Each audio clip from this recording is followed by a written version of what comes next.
तलाकशुदा आईपीएस पत्नी 10 साल बाद पति की झोपड़ी तक पहुंची। सच सामने आया तो पूरा गांव सन्न रह गया। दोस्तों, यह कहानी है बिहार के वैशाली जिले के एक छोटे से गांव की। दोपहर का समय था। गांव की धूल भरी सड़क पर अचानक एक सरकारी गाड़ी आकर रुकी। लाल बत्ती, चमकती गाड़ी। गांव वालों ने एक दूसरे की तरफ देखा। सब समझ गए ये कोई आम आदमी नहीं है।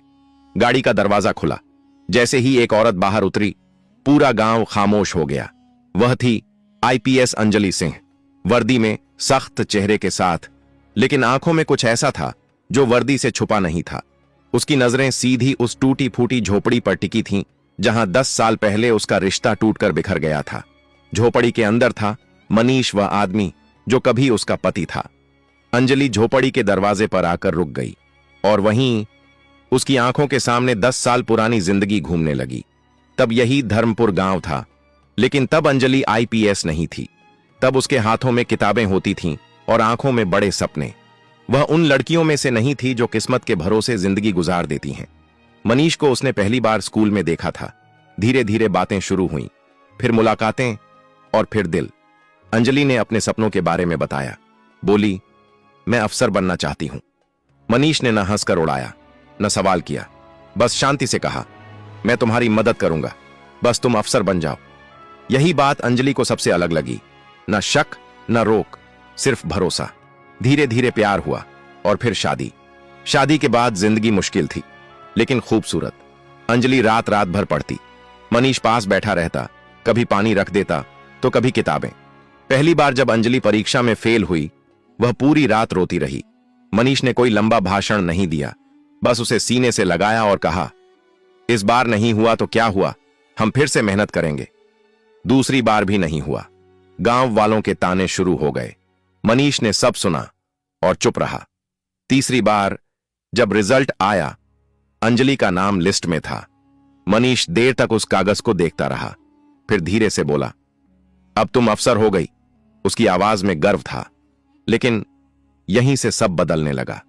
शहर, बड़ा घर, नई दुनिया। शुरुआत में अंजलि वहीं थी, मनीष को साथ रखती, उसकी इज्जत करती। लेकिन जैसे जैसे वर्दी का वजन बढ़ा, रिश्ते हल्के होते चले गए। ऑफिस की बातें घर तक आने लगीं। मीटिंग, कॉल, फाइलें। मनीष वहीं था, लेकिन अब वह बस पीछे छूटता जा रहा था। एक दिन अंजलि ने कहा, तुम ये गांव वाले कपड़े मत पहना करो। मनीष चुप रहा। दूसरे दिन बोली, मेरे सीनियर आते हैं, थोड़ा संभल कर रहा करो। मनीष ने बस सिर हिला दिया। धीरे धीरे अंजलि की झुंझलाहट बढ़ती गई और मनीष की खामोशी उसे चुभने लगी। उसे लगने लगा मनीष उसकी तरक्की में फिट नहीं बैठता। एक शाम अंजलि एक ऑफिशियल डिनर से लौटी। मनीष ने बस इतना कहा, तुम बहुत बदल गई हो। अंजलि ने वर्दी उतारते हुए कहा, बदलना पड़ता है, हर कोई तुम्हारी तरह नहीं रह सकता। मनीष ने हिम्मत करके पूछा, क्या मैं तुम्हें शर्मिंदा करता हूं? अंजलि ने बिना सोचे कहा, हां।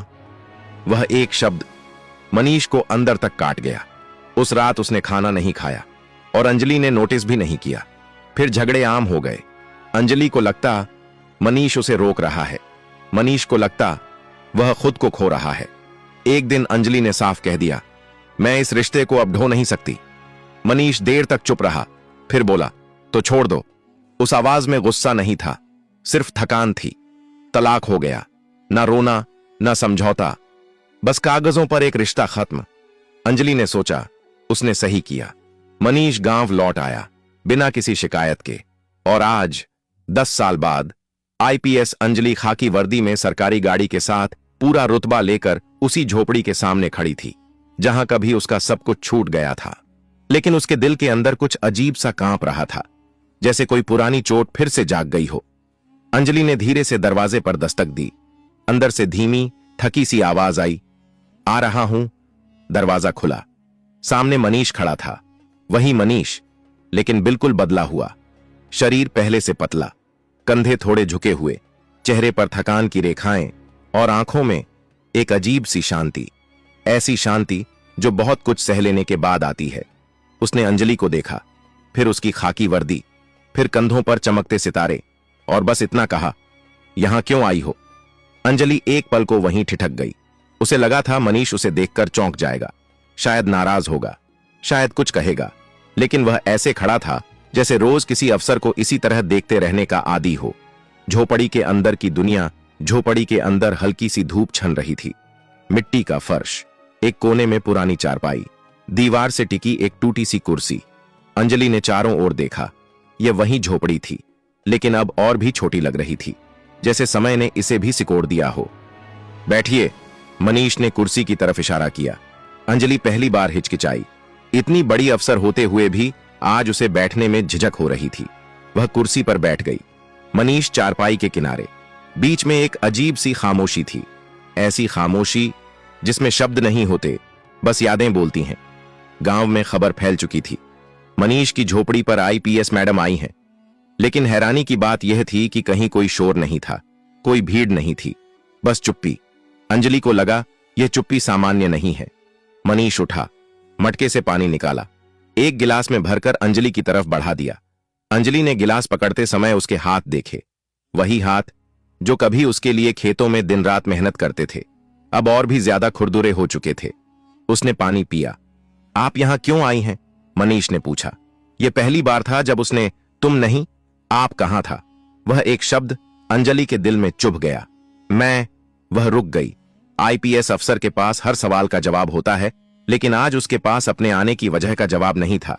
मनीष ने बिना दबाव डाले कहा, अगर कोई जरूरी काम हो तो बोलिए। अंजलि को समझ आ गया, मनीष टूटा नहीं था, झुका नहीं था, बस बदल गया था। तभी बाहर खड़ी कमला देवी आगे बढ़ी, गांव की सबसे बुजुर्ग औरत, जो सब कुछ जानती थीं। उन्होंने अंजलि की वर्दी देखी, फिर उसकी आंखों में झांका और कहा, मैडम, अंदर जगह कम है, बात बाहर कर लें तो अच्छा रहेगा। अंजलि बाहर आ गई। अब पूरा गांव सामने था। कमला देवी ने भारी आवाज में कहा, आप 10 साल बाद आई हैं। अंजलि ने सिर झुका लिया, धीमे से पूछा, सब ठीक है ना? कमला देवी रुकी, फिर बोली, सब ठीक तब होता जब मनीष बोल पाता। अंजलि चौंक गई। मतलब? एक एक करके लोग बोलने लगे। तलाक के बाद मनीष गांव छोड़कर शहर गया था काम ढूंढने, लेकिन हर जगह लोग पूछते, आईपीएस अफसर का पति होकर मजदूरी? कुछ हंसते थे, कुछ ताने मारते थे। अंजलि की सांसें तेज हो गईं। कमला देवी बोली, लेकिन मनीष ने कभी नहीं कहा कि आपने उसे छोड़ा। वो बस यही कहता था, गलती मेरी होगी। ये सुनते ही अंजलि की आंखें भर आईं। एक आदमी बोला, एक बार थाने में भी बुलाया गया था। अंजलि घबरा गई। क्यों? झूठे केस में, आदमी बोला। लोग कहते थे आईपीएस की बीवी का नाम लेकर धमकाता है। मनीष ने बस इतना कहा था, नाम मत लो, वो अब मेरी नहीं है। कमला देवी ने आखिरी बात कही, मैडम, मनीष ने आपकी वजह से अपनी आवाज खो दी। अब वो इसलिए कम बोलता है क्योंकि जब बोलता था लोग हंसते थे। अंजलि पीछे मुड़ी। मनीष झोपड़ी के दरवाजे पर खड़ा था, शांत, बिल्कुल शांत, जैसे ये सब बातें उसकी नहीं किसी और की हों। कांपती आवाज में अंजलि ने पूछा, यह सब तुमने मुझे कभी क्यों नहीं बताया? मनीष ने पहली बार सीधे उसकी आंखों में देखा और बस कहा, आपने कभी पूछा ही नहीं। यह वाक्य अंजलि को किसी थप्पड़ की तरह लगा। अब उसे समझ आ रहा था, यह सिर्फ एक टूटा हुआ रिश्ता नहीं था, यह एक आदमी की चुपचाप दी गई कुर्बानी थी। और उसे यह भी महसूस हो रहा था, यह कहानी अभी खत्म नहीं हुई है, अभी सच का आखिरी हिस्सा सामने आना बाकी था। और वह ऐसा सच था जो सिर्फ अंजलि को नहीं, पूरे धर्मपुर गांव को अंदर तक हिला देने वाला था। कमला देवी ने बहुत धीरे से कहा, मैडम, जो आपने अभी तक सुना वो पूरा सच नहीं है। अंजलि का दिल जैसे धक से बैठ गया। एक बात है, कमला देवी ने आगे कहा, जो मनीष ने हमें भी बहुत बाद में बताई थी। भीड़ में से एक बुजुर्ग आगे बढ़े, सफेद बाल, कांपते हाथ। मैं रामू काका हूं, उन्होंने कहा। उन्होंने पहले अंजलि की वर्दी देखी, फिर ऊपर आसमान की तरफ देखा और बोलना शुरू किया। तलाक के करीब 6 महीने बाद की बात है। एक रात मनीष गांव लौटा था। चेहरे पर चोट थी। रामू काका की आवाज भारी हो गई। अंजलि चौंक पड़ी। कैसी चोट? एक ठेकेदार ने झूठा केस कर दिया था, रामू काका बोले। उसने कहा, मनीष ने आईपीएस अफसर की बीवी का नाम लेकर धमकाया है। अंजलि की आंखें फैल गईं। थाने में उसे घंटों बैठाया गया, पूछताछ हुई। किसी ने कहा, बीवी से एक बार बात कर लो, वो अफसर है, 1 मिनट में छूट जाओगे। रामू काका ने गहरी सांस ली। मगर मनीष ने साफ कहा, वो मेरी बीवी नहीं है और उसका नाम मत लो। अंजलि का सिर अपने आप झुक गया। कमला देवी ने बात आगे बढ़ाई, मैडम, उस रात मनीष आपसे मदद मांग सकता था, लेकिन उसने नहीं मांगी। उसने कहा, अगर मेरे नाम से उसकी इज्जत पर जरा भी आंच आई तो मैं खुद को कभी माफ नहीं कर पाऊंगा। यह सुनते ही अंजलि की आंखों से आंसू बह निकले। वह चाहकर भी उन्हें रोक नहीं पाई। उसे पहली बार एहसास हुआ, जिस आदमी को वह हमेशा कमजोर समझती रही, उसी आदमी ने उसकी इज्जत की सबसे बड़ी कीमत खुद चुकाई थी। कमला देवी ने आखिरी बात कही, मैडम, मनीष ने आपसे दूरी नफरत की वजह से नहीं बनाई। उसने दूरी इसलिए बनाई ताकि आपकी पहचान उसके हालात से छोटी ना लगे। पूरा गांव खामोश था। अंजलि को लग रहा था वह खड़ी नहीं है, कहीं अंदर ही अंदर गिरती जा रही है। उसने मनीष की तरफ देखा। यह सब सच है? मनीष ने सिर हिला दिया। बस इतना पूछा, तुमने मुझे कभी बताया क्यों नहीं? मनीष ने पहली बार इतनी लंबी बात की। आप अफसर थीं, उसने शांत आवाज में कहा, और मैं आपकी परेशानी नहीं बनना चाहता था। ये शब्द सीधे अंजलि के दिल में उतर गए। मैंने सोचा, मनीष बोला, आप ऊपर जा रही हैं, मैं नीचे रहकर आपका नाम साफ रख लूं। गांव की कई आंखें भर आईं। उसी पल अंजलि को समझ आ गया, यह कहानी अब पीछे नहीं जा सकती। जो टूट चुका है उसे जोड़ने से पहले समझना पड़ता है। और अब सबसे मुश्किल हिस्सा बाकी था। अब सवाल यह नहीं था कि सच क्या था, सवाल यह था, अब इसके बाद क्या? दोपहर ढल चुकी थी। मनीष ने अंजलि की तरफ देखा, फिर नजरें हटा लीं। अब जाइए, उसने कहा। यह शब्द आदेश नहीं थे, एक बंद दरवाजे जैसे थे। मैं मदद करना चाहती हूं, अंजलि बोली। उसकी आवाज में न रुतबा था, न अफसराना सख्ती, बस एक कोशिश थी। मनीष हल्का सा मुस्कुराया। घर, काम, इलाज, जो चाहिए सब दूंगी, अंजलि बोली। मनीष ने पहली बार हाथ उठाकर उसे रोका और जानबूझकर कहा, आप बहुत बड़ी अफसर हैं, आपके पास सब कुछ है, लेकिन जो आप देना चाहती हैं वो मेरे पास पहले से था। अंजलि को समझ नहीं आया। मनीष, मैं माफी मांगने आई हूं। उसकी आवाज टूट गई। मुझसे बहुत बड़ी गलती हो गई। मैं चाहती हूं कि तुम ठीक रहो। मनीष ने उसे देखा, सीधी लंबी नजर से। मैं ठीक हूं, उसने कहा। आपको बस यह समझने में देर हो गई। अंजलि ने जेब से एक सरकारी कागज निकाला। सरकारी लेटर हेड, ये देखो, उसने कहा। शहर में तुम्हारे लिए काम है। मनीष ने कागज की तरफ देखा तक नहीं। क्यों? अंजलि की आवाज टूट गई। मनीष बोला, मैं अब किसी का एहसान लेकर अपने आप से दोबारा इनकार नहीं करना चाहता। उसकी आवाज पहली बार थोड़ी भारी हुई। जब मैंने आपसे कुछ नहीं मांगा तब आप अफसर बनकर चली गईं। अब जब आप अफसर बनकर लौटी हैं तो मैं कैसे मांग लूं? गांव में कोई फुसफुसाहट नहीं थी। हर कोई सुन रहा था, हर कोई समझ रहा था। मनीष की बात खत्म होते ही वहां खड़े हर इंसान को जैसे अपनी सांसों की आवाज सुनाई देने लगी। अंजलि के हाथ से वह सरकारी कागज धीरे धीरे नीचे सरक गया और उसी पल उसे एहसास हुआ, रुतबा, ताकत, पद, सब कुछ होते हुए भी आज वह सबसे खाली इंसान थी। अंजलि ने आंखें बंद की। भीतर कहीं कुछ टूट रहा था।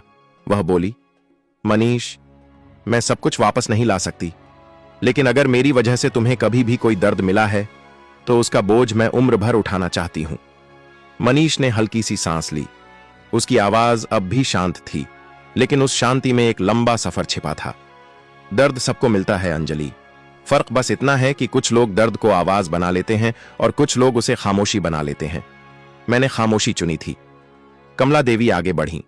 उनकी आंखों में नमी थी।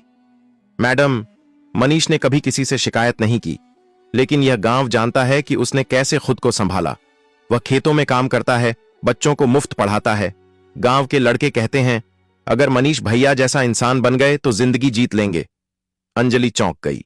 उसने मनीष की तरफ देखा। तुम बच्चों को पढ़ाते हो? मनीष ने सिर हिलाया। जो मुझे नहीं मिला वो किसी और से क्यों छीनूं? उस एक वाक्य ने अंजलि की आंखों के सामने पूरी तस्वीर रख दी। अंजलि धीरे धीरे आगे बढ़ी। उसने पहली बार बिना वर्दी के वजन के एक इंसान की तरह बात की। मनीष, अगर तुम चाहो तो मैं यह गांव छोड़कर चली जाऊंगी। मैं तुम्हारी शांति में दखल नहीं दूंगी, लेकिन एक बात का जवाब दो, क्या तुम्हारे दिल में मेरे लिए नफरत है? मनीष कुछ पल चुप रहा। गांव वाले भी रुक गए। फिर उसने कहा, नफरत होती तो आप यहां खड़ी नहीं होती। नफरत आदमी को कठोर बना देती है। मैं कठोर नहीं हुआ, बस शांत हो गया। अंजलि की आंखों से आंसू बहने लगे। उसने आज पहली बार समझा कि माफी मांगना आसान होता है, लेकिन माफी के काबिल बनना बहुत मुश्किल। अंजलि ने गांव वालों की तरफ देखा। अगर आपको मंजूर हो तो मैं एक काम करना चाहती हूं। यह किसी एहसान के लिए नहीं, किसी नाम के लिए नहीं, सिर्फ इंसानियत के लिए। रामू काका ने पूछा, कैसा काम बिटिया? मैं चाहती हूं कि इस गांव में एक छोटा सा स्कूल बने, मनीष उसे संभाले, न मेरे नाम से न किसी अफसर के नाम से, सिर्फ धर्मपुर पाठशाला, ताकि यहां के बच्चों को सपने देखने से पहले किसी की इजाजत न लेनी पड़े। गांव में पहली बार एक हल्की सी हलचल हुई। लोग एक दूसरे की तरफ देखने लगे। मनीष ने अंजलि की तरफ देखा, और अगर मैंने मना कर दिया? अंजलि ने सिर झुका दिया। तो मैं बिना सवाल किए चली जाऊंगी, यह मेरा प्रायश्चित होगा। मनीष की आंखों में पहली बार नमी आई। वह धीरे से बोला, मैं स्कूल चलाऊंगा, लेकिन आपकी वजह से नहीं, बच्चों की वजह से। अंजलि ने सिर हिलाया। उसके चेहरे पर हल्की राहत थी। वह जान गई थी, यह कोई समझौता नहीं, यह सम्मान है। शाम ढलने लगी। सरकारी गाड़ी अब भी गांव के बाहर खड़ी थी। अंजलि ने जाने से पहले आखिरी बार मनीष की तरफ देखा। मनीष, क्या कभी तुम मुझे माफ कर पाओगे? मनीष ने आसमान की तरफ देखा, जहां सूरज लाल हो रहा था। माफी तब दी जाती है जब सामने वाला खुद को दोषी मानता है। आप मान चुकी हैं, यही काफी है। अंजलि की आंखें भर आईं। उसने बिना कुछ कहे हाथ जोड़ दिए। गांव के लोग रास्ता देने लगे। कोई नारा नहीं, कोई तालियां नहीं, बस सुकून था। गाड़ी चल पड़ी। अंजलि शीशे से बाहर देखती रही। उसने महसूस किया कि आज वह पहली बार अफसर नहीं, इंसान बनकर जा रही है। पीछे गांव में मनीष खड़ा रहा। उसके चेहरे पर कोई जीत का भाव नहीं था, बस संतोष था। उसने झोपड़ी के पास खड़े बच्चों को बुलाया और कहा, कल से पढ़ाई सुबह शुरू होगी। बच्चों की आंखें चमक उठीं। कहानी यहीं खत्म नहीं होती। कहानी वहां खत्म होती है जहां अहंकार टूटता है और इंसान बच जाता है। इस कहानी से बस इतना ही सीख मिलती है, रिश्ते पद से नहीं चलते, इज्जत आवाज से नहीं, और सबसे बड़ी ताकत खामोशी में भी हो सकती है।